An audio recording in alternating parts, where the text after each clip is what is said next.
फिर हम लोग पहुंचे थे अकाउंटिंग इक्वेशन चैप्टर में। मैं लास्ट लेक्चर में आप लोगों को ये बैलेंस शीट समझा रहा था। बैलेंस शीट में लायबिलिटी साइड पे कैपिटल आता है, उसके अंदर एडिशनल कैपिटल, प्रॉफिट, इनकम ये सब प्लस होता है, ड्राइंग्स और लॉस और एक्सपेंस माइनस होता है।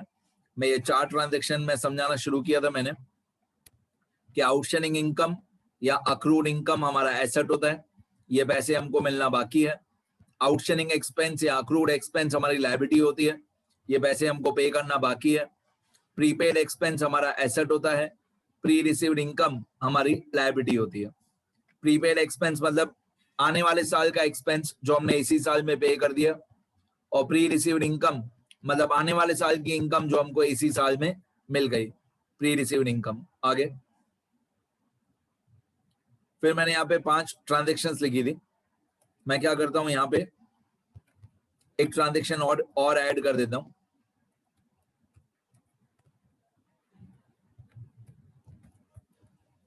यहाँ पे मैंने एक ट्रांजेक्शन आपको आंसर में भी बताया, सैलरी इज पेड ₹2000। तो मैंने आपको फर्क बताया था कि सेकंड वाले में लिखा हुआ है salary is payable, outstanding salary.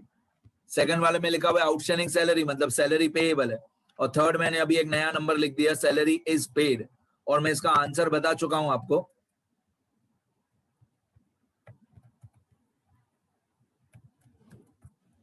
इसका मैं 1 2 3 का आंसर बता चुका हूं। 1 वाले में के ओनर जो है वो कैपिटल लेके आया, तो कैश अकाउंट डेबिट होगा और कैपिटल अकाउंट क्रेडिट होगा। सेकंड वाले में salary is payable, salary is payable मतलब सैलरी अकाउंट डेबिट होगा और आउटस्टैंडिंग सैलरी क्रेडिट होगा।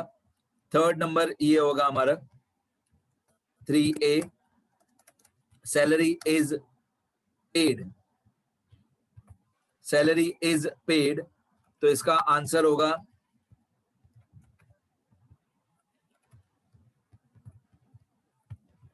सैलरी अकाउंट डेबिट और कैश अकाउंट क्रेडिट।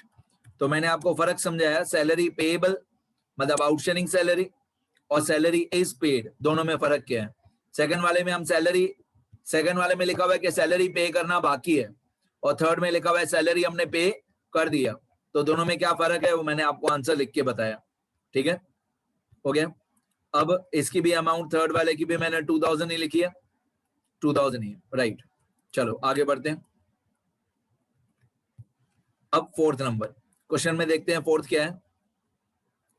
क्वेश्चन में लिखा हुआ है outstanding rent receivable 7500, outstanding rent receivable 7500 मतलब हमको रेंट 7500 रुपीज मिलना बाकी है। फोर्थ में रेंट मिलना बाकी है, और फिफ्थ में हम ऐसे लिख देंगे रेंट इज रिसीव्ड, तो मैं दोनों का फर्क समझा पाऊंगा। रेंट इज रिसीव्ड ₹1500, तो फोर्थ में लिखा हुआ है रेंट रिसीवेबल और फिफ्थ में लिखा हुआ है रेंट इज रिसीव्ड, तो दोनों में क्या फर्क है। मैं अकाउंटेंसी में बहुत बार बताया मैंने आपको, रिसीवेबल का आंसर अलग होता है और रिसीव्ड का आंसर अलग होता है। तो फोर्थ में लिखा हुआ है रिसीवेबल और फिफ्थ में लिखा हुआ है रिसीव्ड। चलो एक एक करके शुरू करते हैं, फोर्थ पॉइंट से शुरू करते हैं। फोर्थ में लिखा हुआ है आउटस्टैंडिंग रेंट रिसीवेबल कितना 7500, कितनी अमाउंट थी, आउटस्टैंडिंग रेंट रिसीवेबल 7500 मतलब 7500 हमको रेंट रिसीव करना बाकी है। ये फोर्थ वाले का आंसर, 4 में ए पॉइंट। ओके, अगर हमको रेंट रिसीव करना बाकी है तो पहली बात तो रेंट हमारी इनकम है, रिसीवेबल तो रेंट हमारी इनकम है, तो क्रेडिट में आएगा रेंट, क्रेडिट में आएगा rent account, rent account credit होगा क्योंकि रेंट हमारी इनकम है, और कोई भी इनकम जब बढ़ती है, कोई भी इनकम जब बढ़ता है तो वो इनकम क्रेडिट होता है या क्रेडिट होती है। तो रेंट हमारी इनकम है, रेंट बढ़ गया, इनकम बढ़ गया तो इनकम क्रेडिट होगा। सारे के सारे इनकम्स का क्रेडिट साइड पे प्लस होता है। मैंने मॉडर्न अप्रोच में बताया कि सारे के सारे इनकम्स का क्रेडिट साइड पे प्लस होता है। ठीक है, तो rent that is income, rent that is income increases, कोई भी इनकम बढ़ता है तो क्रेडिट होता है, और इसकी अमाउंट थी 7500। 7500 रुपीज रेंट हमको मिलना बाकी है। तो मैंने पहले क्रेडिट इफेक्ट बता दिया, पहले मैंने बी पॉइंट बता दिया, क्रेडिट वाला इफेक्ट बता दिया। हमेशा ए पॉइंट में डेबिट इफेक्ट लिखते हैं और बी पॉइंट में क्रेडिट इफेक्ट। तो मैंने लिखा कि रेंट हमारी इनकम है, इनकम जब भी बढ़ेगी तो क्रेडिट होगी, तो 7500 मैंने क्रेडिट कर दिया। अब डेबिट क्या होगा? डेबिट होगा आउटस्टैंडिंग रेंट, डेबिट होगा outstanding rent account. Outstanding rent account हमारा एसेट है, आउटस्टैंडिंग रेंट रिसीवेबल ये हमारा एसेट है, और कोई भी एसेट जब बढ़ता है तो वो डेबिट होता है। तो आउटस्टैंडिंग रेंट रिसीवेबल ये हमारा एसेट है, ये डेबिट होगा, ये डेबिट होगा, और कोई भी एसेट जब बढ़ता है तो वो डेबिट होता है। तो इसका टाइप होगा एसेट अकाउंट। अब यहां पे मैं लिखूंगा outstanding rent that is asset increases, outstanding rent that is asset increases, और इसकी अमाउंट है 7500। डन। तो ये आंसर था किसका? फोर्थ का, कि हमको रेंट मिलना बाकी है। अगर हमको रेंट मिलना बाकी है तो डेबिट होगा आउटस्टैंडिंग रेंट और क्रेडिट होगा सिर्फ रेंट। आउटस्टैंडिंग रेंट हमारा एसेट है, हमको पैसे मिलना बाकी है, और रेंट हमारी इनकम है। चलो और आगे बढ़ते हैं। नेक्स्ट पॉइंट कौन सी थी? Fifth point. फिफ्थ पॉइंट में ये ए पार्ट और ये बी पार्ट। फिफ्थ में क्या लिखा हुआ था? फिफ्थ में लिखा हुआ था रेंट इज रिसीव्ड। फिफ्थ में लिखा हुआ था क्वेश्चन में, fifth number transaction, rent is received rupees 1500, मतलब 1500 रेंट हमको मिल गया। तो 1500 रेंट अगर हमको मिल गया, रेंट इज रिसीव्ड, रेंट का पैसा मिल गया। अगर रेंट का पैसा मिल गया तो हमारे बिजनेस में कैश आएगा। पहले मैं बी पार्ट बताऊं, बी पार्ट पूरा सेम होगा, rent account, credit, income, rent that is income increases 7500। B part पूरा मैं कॉपी पेस्ट कर रहा हूं, जो पूरा बी पार्ट है मैंने पूरा कॉपी पेस्ट किया। Rent account, credit, income, rent that is income increases rupees 7500। Rent हमारी इनकम है और ये बढ़ गया 7500, इनकम बढ़ा। जब भी इनकम बढ़ता है तो क्रेडिट होता है, इनकम का क्रेडिट साइड पे प्लस होता है। और ये रेंट हमको मिल गया है तो कैश अकाउंट डेबिट होगा, कैश अकाउंट डेबिट, क्योंकि रेंट रिसीव हो गया। फोर्थ वाले में क्या लिखा हुआ था? रिसीव करना बाकी है, और फिफ्थ वाले में क्या लिखा हुआ था? रिसीव हो गया। तो रेंट अगर रिसीव हो गया तो कैश हमारे बिजनेस में आया, कैश अकाउंट डेबिट। कैश का टाइप होता है एसेट, कैश का टाइप होता है asset account. Cash balance that is asset, cash balance that is asset increases, और कोई भी एसेट जब बढ़ता है तो डेबिट होता है, एसेट्स का डेबिट साइड पे प्लस होता है। इसकी अमाउंट थी 1500। ये रेंट हमको मिल गया 1500 रुपीज। ठीक है, चलें आगे। तो फर्क देखो, फोर्थ में और फिफ्थ में दोनों में फर्क देखो। दोनों में क्रेडिट साइड पे रेंट ही है, क्योंकि रेंट हमारी इनकम है। फोर में भी फिफ्थ में भी दोनों में क्रेडिट रेंट ही हुआ, क्योंकि रेंट हमारी इनकम है। अब फिफ्थ वाले में रेंट रिसीव हो गया, फिफ्थ वाले में रेंट रिसीव हो गया तो कैश अकाउंट डेबिट होगा, और फोर्थ वाले में रेंट रिसीव करना बाकी है तो आउटस्टैंडिंग रेंट डेबिट होगा। ठीक है, रिसीवेबल हो तो अलग आंसर है, रिसीव्ड हो तो अलग आंसर है। चलो नेक्स्ट पॉइंट पे जाते हैं। अब सिक्स्थ पॉइंट और सेवंथ पॉइंट सुनना ध्यान से। Pre received interest rupees 20,000, 20,000 rupees interest का पैसा हमको पहले से ही मिल गया, मतलब आने वाले साल का, नेक्स्ट ईयर का इंटरेस्ट की इनकम का पैसा हमको इसी साल में मिल गया। अब ये टॉपिक इस चैप्टर का सबसे टिपिकल टॉपिक आप बोल सकते हो। एक ये आउटस्टैंडिंग प्रीपेड प्री रिसीव्ड वाला टॉपिक, और एक जो 1500 के गुड्स हमने 1800 में बेचे, या 1800 के गुड्स 1500 में बेचे। तो एक कॉस्ट प्राइस और सेलिंग प्राइस वाला टॉपिक, और एक आउटस्टैंडिंग प्रीपेड प्री रिसीव्ड वाला टॉपिक। और इस चैप्टर में कुछ भी हार्ड नहीं है, ये टॉपिक हो जाएगा, मतलब सारी टिपिकल बातें हो गई। अब sixth point, pre received interest rupees 20,000, मतलब इंटरेस्ट का पैसा, आने वाले साल का इंटरेस्ट का पैसा हमको इसी साल में मिल गया 20,000 रुपीज। तो मैं यहाँ पे लिखूंगा सिक्स्थ पॉइंट 6A। डेबिट में मैं लिखूंगा cash account, cash account debit, cash का टाइप होता है एसेट, कैश का टाइप होता है asset account, cash balance increases that is asset increases 20,000 rupees.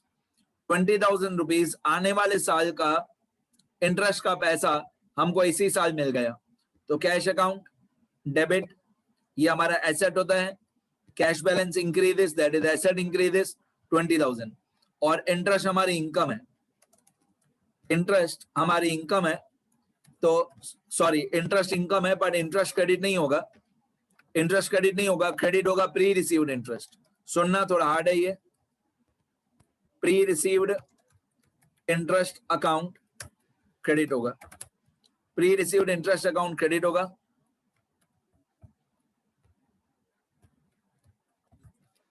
ये हमारी लायबिलिटी है, pre received interest account credit होगा, इसका टाइप होता है लायबिलिटी अकाउंट, इसका टाइप होता है liability account.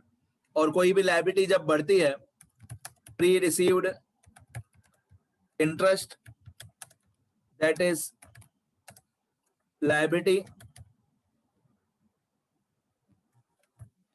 Pre received interest that is liability increases, कितनी लायबिलिटी बढ़ेगी 20,000। देखो अब मैं सही और गलत दोनों बातें बता देता हूं, सुनना ध्यान से, सही आंसर गलत आंसर दोनों बता देता हूं, सुनना।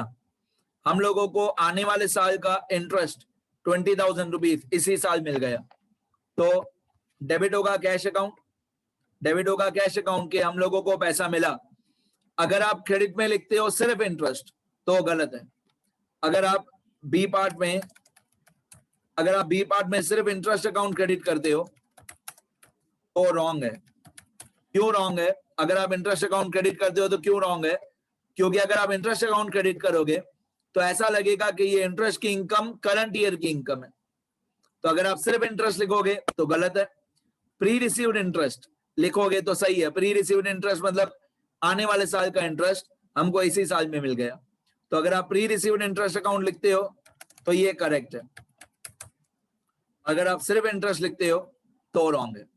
तो कैश अकाउंट डेबिट क्योंकि हमको पैसा मिला, और pre received interest account credit क्योंकि ये आने वाले साल की इनकम है जो हमको इसी साल में मिल गई, तो हमको एक प्री रिसीव्ड इंटरेस्ट मतलब एक लायबिलिटी क्रेडिट करनी पड़ेगी। लायबिलिटी जब बढ़ती है तो क्रेडिट होती है, तो सही आंसर है इसका कैश अकाउंट डेबिट और pre received interest account credit, ये इसका सही आंसर है। अब ये सिर्फ इंटरेस्ट अगर आप क्रेडिट करोगे तो रॉन्ग है, ये मैं डिलीट कर देता हूं, सिर्फ इंटरेस्ट नहीं लिखना। डन, आगे बढ़ते हैं। कितने पॉइंट्स हो गए? 6th पॉइंट तक हो गया। अब 7th में ए पार्ट और बी पार्ट, 7th वाला भी इसके जैसा ही है, जैसे 6th में प्री रिसीव्ड है तो 7th वाले में प्री पेड है। 6th वाले की मैं हेडिंग लिख देता हूं यहाँ पे, प्री रिसीव्ड इंटरेस्ट, ठीक है। चलो 7th वाले में क्या लिखा हुआ है? Prepaid insurance premium, prepaid insurance premium with rupees 8,500। Prepaid मतलब हमने कैश पे कर दिया 8,500, cash goes out, cash account तो पक्का क्रेडिट हो गई because cash goes out. Prepaid मतलब हमने इंश्योरेंस प्रीमियम का पैसा पे किया तो कैश गोज आउट, क्रेडिट होगा कैश। डेबिट क्या होगा? चलो लिख के बता दूं, 8,500 क्रेडिट होगा cash account, cash account credit, cash का टाइप होता है एसेट, कैश का टाइप होता है एसेट, और कोई भी एसेट जब कम होता है, कोई भी एसेट जब माइनस होता है तो क्रेडिट होता है। तो मैं यहां पे लिखूंगा cash balance that is asset, फिर मैं यहां पे लिखूंगा decreases, cash balance that is asset decreases, amount थी इसकी 8,500, तो कैश हमारा चला गया, कैश बैलेंस हमारा कम हो गया, तो कोई भी एसेट जब कम होता है तो क्रेडिट होता है। Cash account credit, asset, cash balance decreases 8,500। अब अगर आप डेबिट में लिखते हो प्रीपेड इंश्योरेंस प्रीमियम, अगर आप डेबिट में प्रीपेड इंश्योरेंस अकाउंट लिखते हो तो करेक्ट है। अगर आप डेबिट में लिखते हो प्रीपेड इंश्योरेंस अकाउंट या prepaid insurance premium account, prepaid insurance premium account, तो ये करेक्ट है। अगर आप ये लिखते हो तो करेक्ट है। अगर आप सिर्फ इंश्योरेंस लिखते हो, इंश्योरेंस अकाउंट डेबिट या इंश्योरेंस प्रीमियम अकाउंट डेबिट, तो रॉन्ग है। ठीक है, मैं लिख के देता हूं। अगर आप डेबिट में इंश्योरेंस प्रीमियम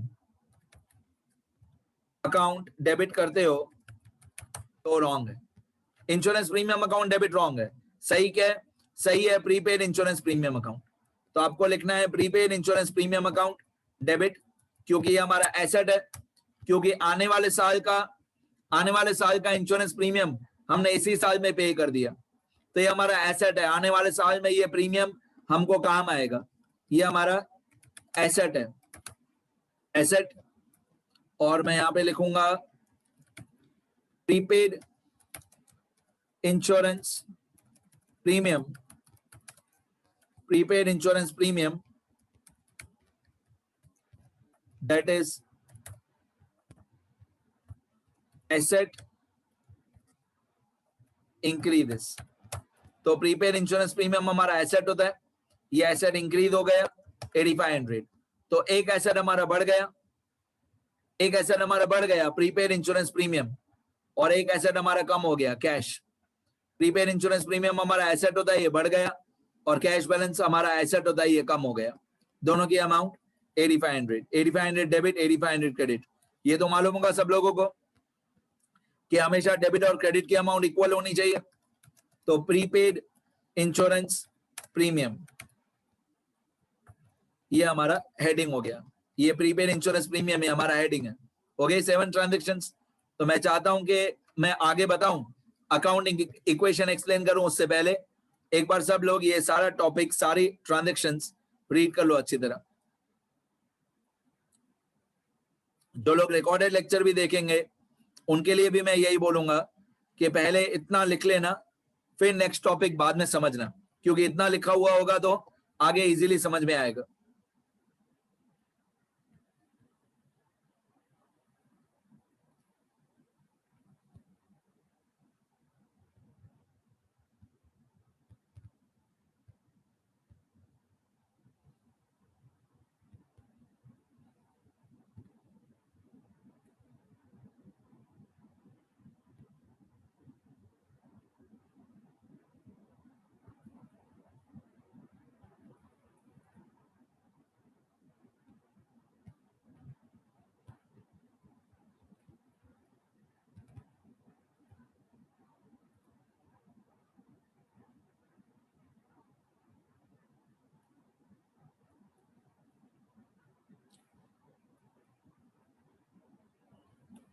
ठीक है, अब प्री रिसीव्ड इंटरेस्ट को अनअर्न्ड इंटरेस्ट भी बोलते हैं। प्री रिसीव्ड इंटरेस्ट या अनअर्न्ड इंटरेस्ट एक ही बात है। चलो अभी हम लोग बनाएंगे लिस्ट, एक list of assets and liabilities जो हम लोगों को अकाउंटिंग इक्वेशन में काम आएंगे। कौन से एसेट्स इसमें से हमारे अकाउंटिंग इक्वेशन में काम आएंगे, कौन सी लायबिलिटीज, ये हमारा मेन आंसर है। Statement showing the effects of transactions on accounting equation, ये हमारा मेन आंसर है। सुनते रहना। तो पहले हम लोग क्या करेंगे, पहले हम लोग एक लिस्ट बनाएंगे सारे एसेट्स और लायबिलिटीज की, कि जो भी हमने 7 ट्रांजैक्शन लिखी उसमें से कौन सा एसेट और लायबिलिटी अफेक्ट होगा। यहाँ पे मैं लिखूंगा एसेट्स की लिस्ट, फिर मैं लिखूंगा यहाँ पे लायबिलिटीज की लिस्ट, और फिर यहाँ पे एक आएगा नाम कैपिटल। कैपिटल के अंदर एक ही नाम होता है कैपिटल, कैपिटल में एक ही नाम होता है कैपिटल। बाकी एसेट्स में 1 2 3 जितने भी होंगे, लायबिलिटीज में 1 2 3 जितने भी नाम होंगे, वो सारी लिस्ट हम लोग बनाएंगे। अब देखते हैं, ऊपर से लेकर 7 ट्रांजैक्शन रीड करते हैं कि कौन से एसेट्स और लायबिलिटीज हमारे काम आएंगे।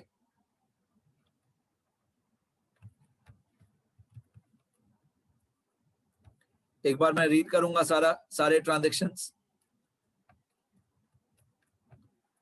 चलो सुनते जाओ। सबसे पहले हम लोग ये जो ट्रांजैक्शंस लिखी हमने 7, इनको एक एक करके रीड करते हैं। कैश अकाउंट, इससे कौन सा एसेट या लायबिलिटी अफेक्ट होगा। कैश अकाउंट से जो एसेट अफेक्ट होता है उसका नाम होता है कैश बैलेंस। कैश जो है वो कैश बैलेंस में आएगा। तो मैं यहाँ पे एसेट्स के अंदर एक नाम लिखूंगा कैश बैलेंस, और जितने यहाँ पे नाम आएंगे उतने ही स्टेटमेंट में हमारे कॉलम्स बनेंगे। फिर कैश के बाद लिखा हुआ है कैपिटल, ये देखो कैश कैपिटल, कैपिटल जो है वो अलग से कैपिटल में ही आएगा, ये रहा हमारा लिखा हुआ ही है, कैपिटल जो है ये कैपिटल के अंदर ही आएगा, हो गया। इसके बाद लिखा हुआ है सेकंड नंबर में सैलरी और आउटस्टैंडिंग सैलरी। सैलरी जो है ये हमारा एक्सपेंस है, और एक्सपेंस जो है वो इस चैप्टर में एक्सपेंस जो है वो कैपिटल में से माइनस होता है, तो इसलिए इसका कोई अलग से एसेट या लायबिलिटी नहीं होगा। आउटस्टैंडिंग सैलरी एक लायबिलिटी है, तो मैं एक कॉलम बनाऊंगा लायबिलिटी में आउटस्टैंडिंग सैलरी का। तो लायबिलिटी में मैं एक नाम लिखूंगा यहाँ पे आउटस्टैंडिंग सैलरी, ये लायबिलिटी होती है अलग से। आगे इसके बाद हमको दिया हुआ है थर्ड नंबर में सैलरी और कैश। सैलरी जो है वो एक्सपेंस है, ये कैपिटल में से माइनस होगा, और कैश जो है वो कैश बैलेंस में से माइनस होगा। तो सैलरी भी मैं कैपिटल में आएगा, कैपिटल में लिख चुका हूं, कैश कैश में आएगा, वो भी मैं लिख चुका हूं। आउटस्टैंडिंग रेंट ये हमारा एसेट होता है, तो अलग से इसका एक कॉलम बनाना पड़ेगा आउटस्टैंडिंग रेंट का। तो मैं एसेट्स के अंदर एक नाम लिखूंगा आउटस्टैंडिंग रेंट या आउटस्टैंडिंग रेंट रिसीवेबल, ये हमारा एसेट होता है। चलो आगे बढ़ते हैं। आउटस्टैंडिंग रेंट हमारा एसेट होता है, तो इसको मैंने अलग से एसेट्स में लिखा। अब ये जो रेंट है ये हमारी इनकम है, इनकम जो है वो इस चैप्टर में कैपिटल में प्लस होती है। इसके बाद कैश लिखा हुआ है, कैश कैश बैलेंस में ही आएगा, कैश बैलेंस में लिख चुका हूं। फिर रेंट लिखा हुआ है, रेंट इनकम, इनकम मतलब कैपिटल में प्लस। फिर कैश लिखा हुआ है सिक्स्थ नंबर में, कैश कैश कैश बैलेंस के अंदर आएगा, वो लिख दिया है मैंने। प्री रिसीव्ड इंटरेस्ट ये हमारी लायबिलिटी होती है, तो लायबिलिटीज में मैं एक नया नाम लिखूंगा प्री रिसीव्ड इंटरेस्ट, लायबिलिटीज में नया नाम यहाँ पे pre received interest. Pre received interest ये हमारी एक लायबिलिटी होती है, अलग से नाम लिख दिया मैंने प्री रिसीव्ड इंटरेस्ट, अलग से लायबिलिटीज में नाम लिख दिया। फिर सेवंथ नंबर है प्रीपेड इंश्योरेंस प्रीमियम, ये हमारा एसेट होता है, यहाँ पे लिखा हुआ भी है मैंने साइड में एसेट, तो प्रीपेड इंश्योरेंस प्रीमियम ये अलग से एक एसेट आएगा, prepaid insurance premium, prepaid insurance premium ये हमारा एसेट होता है। उसके बाद लिखा हुआ है कैश, कैश जो है वो कैश बैलेंस में ही आता है, कैश बैलेंस में लिख चुका हूं। तो मैंने क्या किया, मैंने बेसिकली सारे एसेट्स और लायबिलिटीज की लिस्ट बना ली। मैंने ये देखा कि कौन से एसेट्स मेरे को काम आएंगे, कौन सी लायबिलिटीज काम आएंगी। अब इन सब का मैं एक एक इंडिविजुअल कॉलम बनाऊंगा, सुनते जाओ। ये जो स्टेटमेंट है हमारी, स्टेटमेंट में हर एक एसेट और हर एक लायबिलिटी का मैं अलग अलग कॉलम बनाऊंगा। जैसे सबसे पहले कैश बैलेंस, तो एसेट्स के अंदर मैं एक कॉलम बनाऊंगा कैश बैलेंस, ये हमारा एसेट होता है। इसके बाद आउटस्टैंडिंग रेंट रिसीवेबल, तो एसेट्स के अंदर मैं एक कॉलम बनाऊंगा आउटस्टैंडिंग रेंट रिसीवेबल। एसेट्स के अंदर एक मैं कॉलम बनाऊंगा आउटस्टैंडिंग रेंट रिसीवेबल। फिर प्रीपेड इंश्योरेंस प्रीमियम, तो इसका भी मैं एसेट्स में एक कॉलम बनाऊंगा prepaid insurance premium, prepaid insurance premium, ठीक है।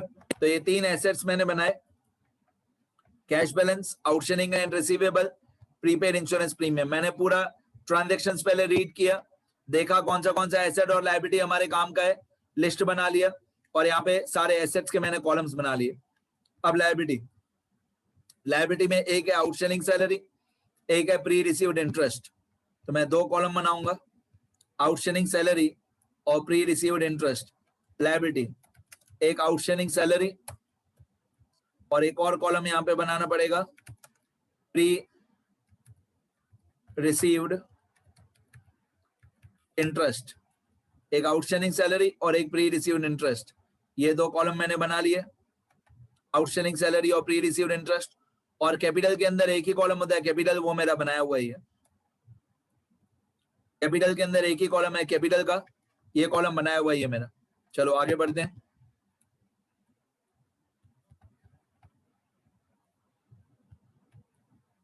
ठीक है, ये सारे एसेट्स और लायबिलिटीज के कॉलम्स मैंने बना दिए।